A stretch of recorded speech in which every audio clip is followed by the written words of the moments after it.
βγάζουσαν, δόξα το ενισχύσαντι ημάς, δόξα το στεφάνος αντί, δόξα το βεβαιούντι δήμον πίστην ορθόδοξο.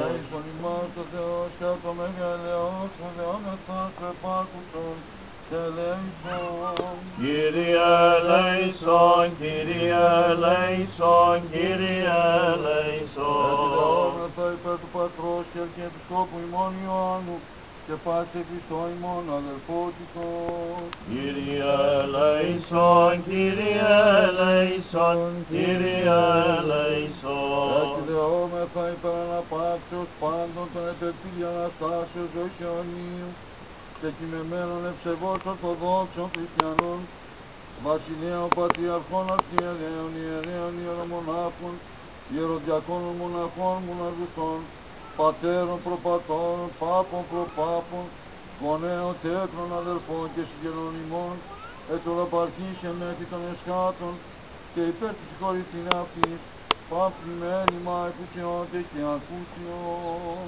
Κύριε ελέησον, Κύριε ελέησον, Κύριε ελέησον. Ότι η Ανάσταση, η ζωή και η ανάπαυση πάντων των και κειμενμένων ευσεβώς Ορθοδόξων Χριστιανών, Χριστέ ο Θεός ημών, και εσύ την δόξα αναπέμπομαι εσύ το ανάρχος του Πατρί και το Παναγίο και αγαθό και ζωοποιός του Πνεύματι, νη και αΐ και εις τους αιώνας των αιώνων. Αμήν.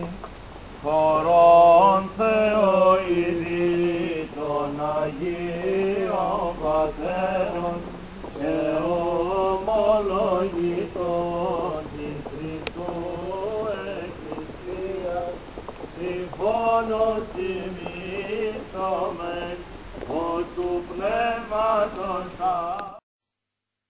Ως βρίσκεις πολύκρονος παρθενόμα της Χριστού, κατήρδευσας πάσοθε την εκκλησίαν αυτού και ύπνησας αριστά,